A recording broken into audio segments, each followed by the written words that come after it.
Hello and welcome again to FAIRtax Power Radio. I'm Bob Paxton. And I'm Ron Molero. And we are the FAIRtax Guys, dedicated now to making sure that the fair tax is part of the national discussion on tax reform. Right now that's not happening, and we need to make that happen. Yep, and that's up to you folks, the listeners. You're the ones that can call your Congress critters, your representative and your 2 senators, and make sure that the fair tax is in the mix when they're talking about it. And we're gonna jump on Stuart Varney today. Yeah, a little bit, but first let's give folks our email address, thefairtaxguys@gmail.com, if you'd like to email the program. Of course, we're on Facebook. You can like us there and leave us a comment there as well. And right quickly before we get going, I would like to thank again our Colorado CPA friend, Jade Wiley, who altered his travel plans when he was here in Florida on business to come up here and talk to us. And that was an incredibly informative past 2 episodes of FAIRtax Power Radio talking to him. Thanks again, Jade. Yep. If you didn't listen to those, if you thought, oh, man, they're talking to a CPA, who wants to listen to that? This guy is incredibly informative. He's a relatively new person to the fair tax, but he's really done his homework. He read the books. He read the legislation. He read the research. And so he's a numbers guy. He's a CPA. And so he has really learned in a short time and become a real authority on the fair tax, and a true believer too. Mm-hmm. And I'll tell you what, he knows his stuff. Yeah, and absolutely. He knows a good system when he sees it and a bad system when he sees it. Yeah. So very good interviews, split up into 2 parts. If you haven't listened to the last 2 episodes, I think you'll be impressed with this guy. Yeah, do check that out. We're recording this 2 days after our last Facebook Live event, and one of the things that came up on that Facebook Live, somebody was asking, how come we don't see a big national ad campaign? And I think by extension they're saying, why don't we see the fair tax at all as part of the national discussion on tax reform? The answer to we don't have a big tax campaign because we don't have the money to fund it. Yeah. But why is the fair tax not part of the national discussion? The politicians aren't talking about it. The pundits aren't talking about it. The talk radio folks, they're not talking about it. It's as if there's some secret order coming from somewhere that has just blanketed the entire world up there inside the Beltway. Don't talk about the fair tax. And I think we saw a really good example of that. You mentioned this interview that Stuart Varney did with Steve Hayes. Yeah. It's kind of like the beginning of that novel. It was the best of times. It was the worst of times. The president of our national group, the Americans For Fair Taxation, Steve Hayes, was invited to be interviewed on Stuart Varney's show. Now, Varney's got a very popular show from 9 to 12 Eastern Time on Fox Business.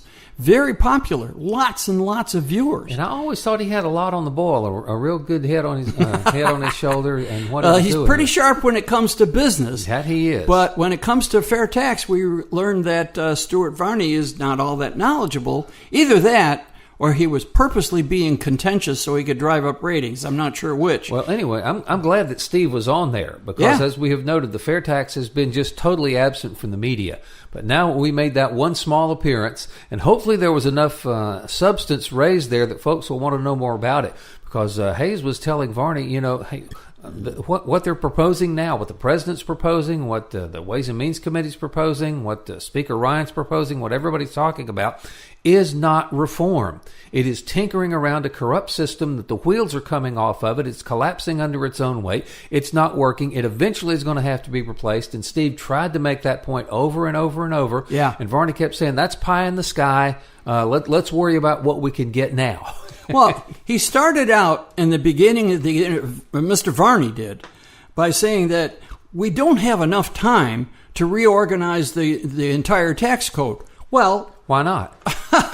Why not? They did it in 1986. When are you going to start? Kinda. When are you going to start? Bob is right. What they're talking about now is not tax reform, and they are admitting that. They're saying it's tax cuts. And that's what we need right now, tax cuts. They're in this huge hurry to get something done, not because they have to get it done now for the American people, but for political reasons. They need a victory. The Republicans, in an article I wrote recently, I talked about the feckless leadership of the Republicans in the House and the Senate. Because that's what it is. They can't seem to get their House or Senate in order. And so they need a victory. The president needs a victory. They got to do tax cuts right away so they can have a victory. Hold it, time out. All right? How about we do the right thing for the American people for a change, not just for you guys so you can get reelected. Yeah, I tell you, and Varney was saying that, or Steve was saying that this thing, as you've been saying all along, is a tax lobbyist's dream. Yeah. If they simplify the system, flatten all this stuff, how long will it be before, the ink won't even be dry on the legislation. And you're going to have lobbyists descending on the Congress critters, wanting to change that, and wanting a little carve out here, and wanting an exemption here, and wanting a deduction here. And they are glad to sell it to them for campaign cash. And I guarantee, we have seen this movie before. When they did this back in 1986, it has now devolved into what we've got now, and it's going to happen again. You can mark my words, it's going to happen again if they don't fundamentally reform the system, which is what Steve wanted and what Varney says just can't happen. Yeah, and Steve called it an early Christmas present for the tax lobbyists. Well, he's right. I call it they should rename the plan. Well, first off, it's not in legislative form yet. It's a plan that they're talking about. Nobody, to my knowledge, has submitted an actual plan, a bill in Congress, for this tax cut. They're still talking about it. Mm-hmm. But when they do, they should name it as the Tax Lobbyists Job Security Act of 2017, because that's what it is. It ensures that the tax lobbyists will have lots to do. Now, if you remember, Bob, a few episodes ago, we talked about there was a report that the tax lobbyists are already gearing up. Companies have signed contracts with tax lobbyists to like 350 contracts so far. And that's like double the amount of tax lobbyist contracts that were signed last year at this time. Yeah. So they're already counting on this mamby-pamby tax, not non-reform. And I'm sure they'll never admit it, but the Congress critters are counting on the wads of campaign cash that's going to come their way when they get to resell all of the tax favors that they have been selling for the past couple decades. Yeah, because 2018, every member of the House is up for election and 1/3 of the Senate. And, they're going to need that campaign cash. So, they're going to be selling off pieces of the tax code so they can collect some campaign cash. It's a terrible situation. So, Varney apparently is thrown in with the Washington swamp because he's insisting we can't do tax reform now. And he didn't really offer when do you think we can start real reform. No, we have to do tax cuts now, and forget about it. But Steve hit him with the evasion. I noticed a change. It was a short interview. It was only 4.5 minutes, something like that. And I noticed a change in Varney's attitude. Steve brought up evasion, and Varney skedaddled. Oh, yeah. Away from that issue as quickly as he could. Yeah, because Steve gave him some hard-hitting facts about how evasion is a terrible problem. And we've talked about this before. We've got a little more time. Evasion is a horrible problem. Right now, this year, 2017, evasion is going to cost every household $5,365. Now, that doesn't mean they're paying an extra $5,300 in taxes, but taxes and cost of goods and services, because remember, companies pay the income tax too. And they have to make up the difference along with the individuals for the people who are not paying their taxes or not paying what they should be. So all of the legal taxpayers are paying extra in taxes and the price of goods and services to the tune of $5,365. Steve didn't have time to get that one in. Yeah, Varney wouldn't let him get into there. Yeah, but I brought that figure up in meetings, and believe me, when you put it in those terms, how much it's costing their individual households, that gets people's attention. And it's not going to get any better. So the evasion is a huge problem. And like I said, when Steve hit him with those figures, Varney kind of took a different tact, and he got a little bit more less contentious. And he talked about, would you vote for this legislation? He was trying to steer Steve into a place where they got to at the very end of the interview. I said, okay, there's no disagreement here. We're good. No, but not quite. You didn't want to listen to what Steve was actually saying. But you're talking about the evasion, and it is getting worse because the economy is changing. Yeah. Because Randy calls it a gig economy now. You just go from one gig to another, to another, to another. And we were talking before we turned on the microphones here about a shipping contract. You used to be in the shipping business with a trucking company. Yep. And there is now, I'm not going to really mention the specific site, but there's a place on the internet now where if you have a shipment that needs to go from point A to point B, you can put that up for bids on this website. And I did that with a railroad signal I bought, And what happened, we bought this thing from a guy in Texas, and it was delivered to me. A guy picked it up in Texas, just put the pieces of this railroad signal in the trunk of his car, literally in the trunk of his car, and drove it to Florida. Not a commercial outfit. Yeah. But that's the kind of economy that we've got now, where the internet is just making that kind of commerce so much easier. Fewer and fewer people are working for W-2s. More and more people are just kind of out on their own, like these shippers that are in there. And I guarantee you they don't report everything that they make. Yeah, absolutely. So, Bob is absolutely right. Because of the internet, people can make these connections like they never could before. That wasn't possible 20 years ago. No. You couldn't do anything like that. Before the internet connections. The internet is really connecting people, and they're finding ways of doing business with each other on a microscopic scale, and it's helpful. I mean, it was. By the way, if you're wondering why Bob ordered an antique road train signal, it's another story. But Bob's a train guy. All right, yes, I like train guys. Yeah, he really does. And it's great. He's got some great pictures here, and he does some great videos. But so he ordered. It was perfect for him. I mean, otherwise, because like Bob said, my wife and I used to be expediters. All right, we drove a commercial truck that was an expediter, and to ship something, through our carrier, we worked with a carrier. Even a small shipment would cost hundreds and hundreds of dollars, depending on how many miles it went. In this way, Bob was able to get the item he wanted from Texas to Florida, no fuss, no muss, and for a very relatively small amount. Those type of connections, and that helps everybody. Again, in the trunk of somebody's car, not a commercial vehicle. Yeah. So that's the kind of economy that we're working with, and that is what makes evasion so easy and is going to get easier as time goes on. Let's get back to some of the things that Stuart and Steve were talking about. Well, okay, he says... we don't have enough. The revenue neutral. He said, Steve insisted that the plan that the president and the Congress are talking about is not revenue neutral. He said they can't pay for the tax cuts. First off, that really drives me to distraction when you hear Washington types saying they can't pay for the tax cut. They must think that our money belongs to them. Yeah. Not only that, people who say that tend to believe that all money belongs to the government and it's up to them to let us know how much we can keep. Secondly, why don't they ever talk about spending? If they want to pay for it, why don't they just cut spending? Is that such a foreign concept inside the Beltway that cutting spending is off the table? Varney didn't mention it, all right? But when it comes to revenue neutral, $20 million worth of research shows that the fair tax is revenue neutral.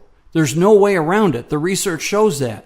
And there's a lot more research behind the fair tax than their plan that they're talking about right now. Yeah, and there's nothing in the fair tax, we should note, that deals with the spending side. Yeah. Nothing in the fair tax demands that spending be cut. Right. Nothing in the fair tax demands that this particular item be funded and this particular item not. How to spend the money is a debate for another day. And the two sides of the aisle will be debating that forever and a day, I'm sure. But they should be able to agree on the fact that one of the phrases that Steve used, the current system is leaking like a sieve. Yeah. There is literally billions of dollars in uncollected taxes that's owed that the IRS will never get their hands on because people are evading the income tax. And you cannot evade, well, you can, but it's much harder to evade a consumption tax like the fair tax, especially when it's just automatically built into the price of everything you buy. Yes, and listen, again, I'm going to remind you, listen to the last episode with the CPA Jade Wally, because he explained why there will be less evasion with a federal sales tax than in the state sales tax. And I'm not going to tell you why. You're going to have to listen to the episode to find out. But the federal sales tax will be subject to much less evasion than a state sales tax. So it's a great reason. I mean, evasion just about disappears. Well, yeah, with an income tax, it only takes one person to cheat. Yeah, that's another factor. To evade a sales tax, you have to collude with the retailer. Yeah. Takes two to cheat that one. That's right. And the retailer is generally not going to risk the penalty that's going to come down on his head if he's not collecting and remitting the sales tax as he's supposed to be doing it. Yeah, and 90% of the sales in this country are by 500 of the largest corporations, okay? We have, I don't know, I think 20 million corporations, something like that. But you got 500 of them are that huge, like Walmart, Target, Publix and so forth, Winn-Dixie.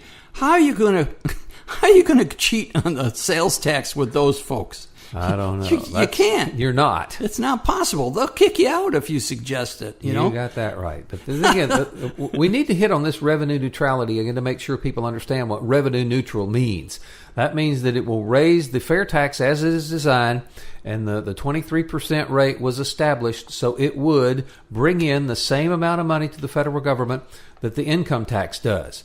Now, whether that's enough and how to spend it, that's outside the scope of the fair tax. But that's right. There's $20 million worth of go ask the president, or go ask Paul Ryan, or go ask Kevin Brady, how much have you spent researching your project to make sure that it's going to work like you say it will? And the answer will be, we didn't do any. We just we've got $20 million behind the fair tax, ladies and gentlemen, and all privately funded. Yes, privately funded research behind the fair tax. Not a dime of government money was spent on that. Not a politician's fingerprint is to be found anywhere on the fair tax. It was designed in the private sector, researched and funded by the private sector, and is much, much better than anything these politicians are coming up with. And guys like Varney and guys like the politicians and even the other pundits on radio and stuff like that, I do not understand for the life of me why they're just turning a blind eye to the fair tax and saying, we're not going to talk about that. Not our time. Not going to get there. Pie in the sky. Well, that's why it's up to us. You, me, and all of you out there listening to FTPR. We have got to change that. Yep. Give Varney credit for getting Steve on there. Yes. And plus, Steve has been doing this a long time. Steve was trained as a tax attorney. Whenever he introduces himself to a group, he always introduces himself as a recovering tax attorney. Yeah. And so he knows the income tax, and he knows how the income tax works for some people and not others. And that's why he got into the idea of a consumption tax. He's been promoting a consumption tax to replace the income tax since before the fair tax came along. Yeah. So he's been doing this a long time. So whatever Varney brought up, Steve already has the answers because he's been doing this so long. He's talked to so many people. He's gotten so many questions. He's had to answer those questions. And so there's hardly anybody in the country that's more knowledgeable about the fair tax or consumption tax than Steve Hayes. So I got to wonder, you think Varney will invite him back? Or do you think anybody else in the business media will have him on their shows? Maybe I'm optimistic, overly optimistic, but I think that now that he's been on a top-rated show, I think it'll be easier for him to get invited to some of the others. I think Varney enjoyed their little back and forth, and he did say at the end that the discussion will continue, so we're hoping. Well, now, we'll note also that Steve wrote about this in his FAIRtax Friday. Let's promote that a little bit. Yeah, that's right. If you're not getting FAIRtax Friday, you need to go either to bigsolution.org and click the connect button and put in your information. All right. Now, if you give your name and address and your email and so forth to the Americans For Fair Taxation, they never, ever sell that information. You will not get junk mail because you connected with AFFT. It just won't happen. And the same with your state organization. Whatever state you live in, okay, you can become a member there too. So you can go to bigsolution.org and click the connect button, and then you'll get the FAIRtax Friday, or you can go to fairtax.org. The two websites, the fairtax.org has a lot of information. That's where you can learn more. That's the educational site. Yeah. And the bigsolution.org is where you get involved with the process. That's right. That's more of an activist site. So, and we need your help. There's another thing we need your help with. On the Varney show, usually like the day before Steve appeared, Newt Gingrich was on.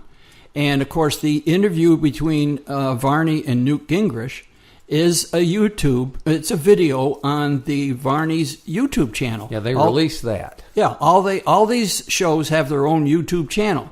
Well, for some reason, at least as of this time, they have not put the interview with Steve on their YouTube channel. So we're asking everybody to, if you're on Facebook, go to the Varney, because Varney and Company, that's what it's called, Varney and Company, is on Facebook. And connect with them, do a comment, or you can use the message app and send a message directly to Varney saying, we'd really like to see the video of your interview with Steve Hayes. It was Wednesday, October 11th.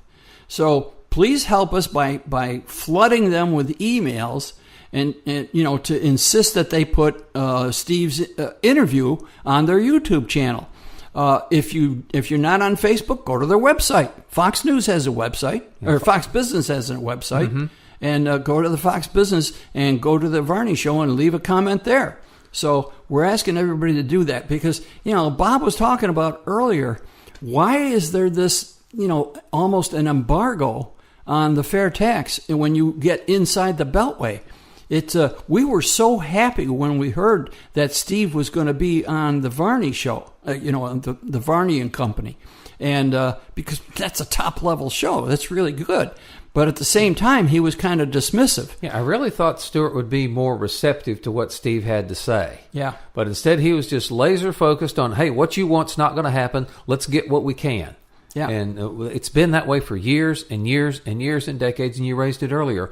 When are we going to when is the right time going to be to actually get real tax reform, rip out the system we've got now, and replace it with one that works? Yeah, because the current income tax system is going to collapse. At some point, the evasion is going to be, if they don't do anything about it, is going to be greater than the taxes they're actually collecting.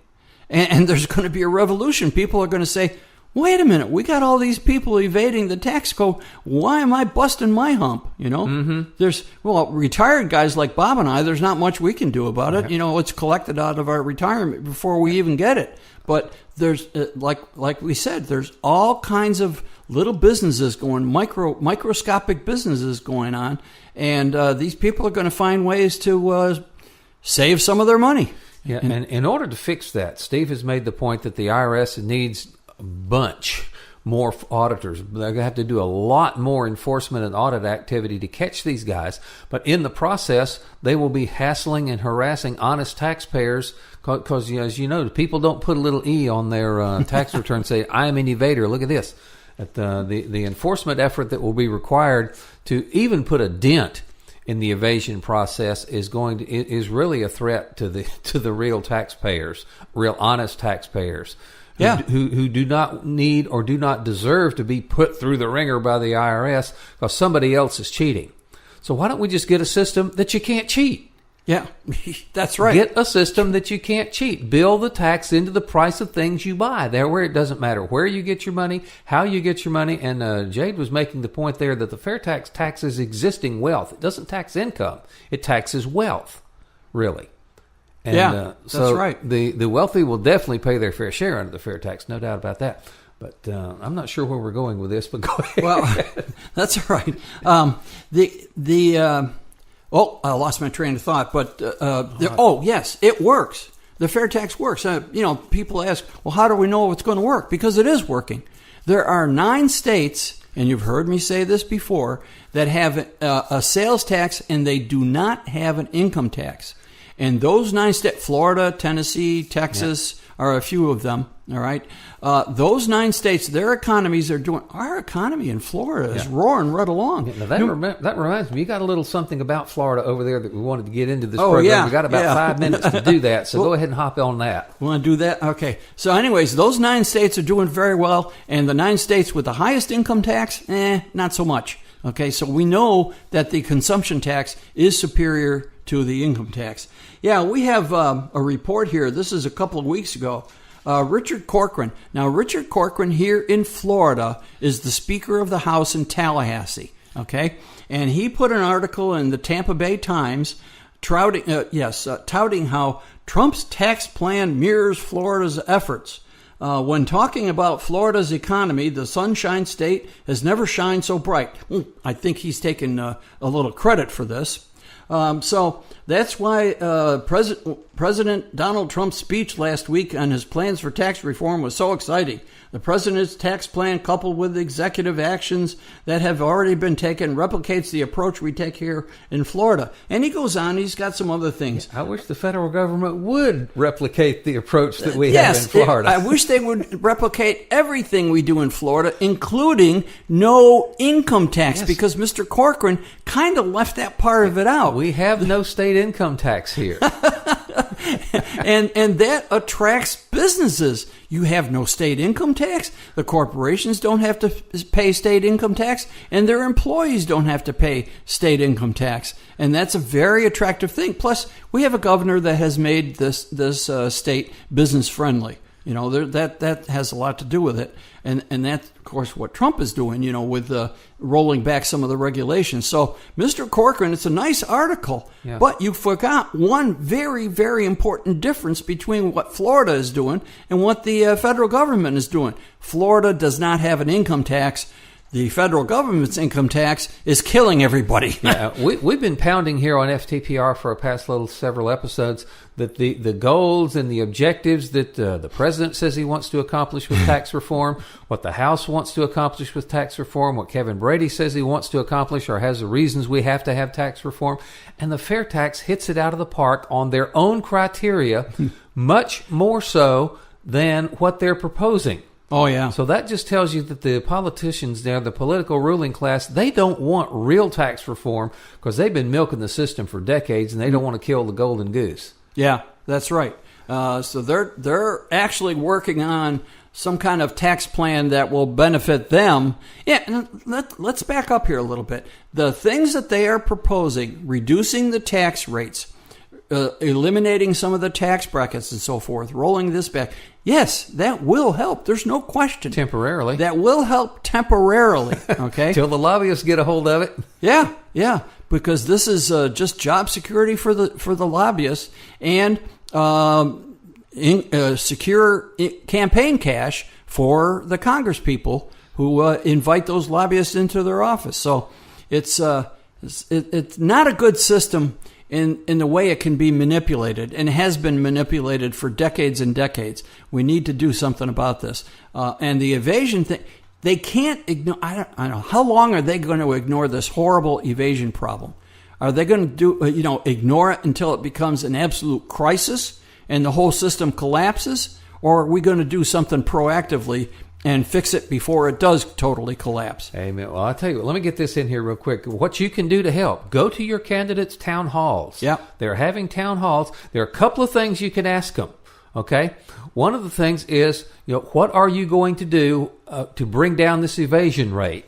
And the other is something that Kerry Bowers mentioned on our Facebook Live last time. Ask your politicians what it is about the second plank of the Communist Manifesto that you are so in love with. The income tax which is was the income right tax. Out of the mind of Karl Marx. It needs to go away if we're going to have a free country here. And the other issue is stability. The other night when we were doing our Facebook Live, we looked up on Congress.gov how many tax proposals have been put in there. 974. All right. Well, it's up to 985 now. That's all the time we've got for this edition of Fair Tax Power Radio. It kind of got away from us. I'm Bob Paxton. And I'm Ron Molero. We are the Fair Tax Guys, reminding you that the Fair Tax is America's big solution, and once you understand it, you'll demand it. Fair tax is coming. Don't stand in the way. Fair tax is coming, 'cause the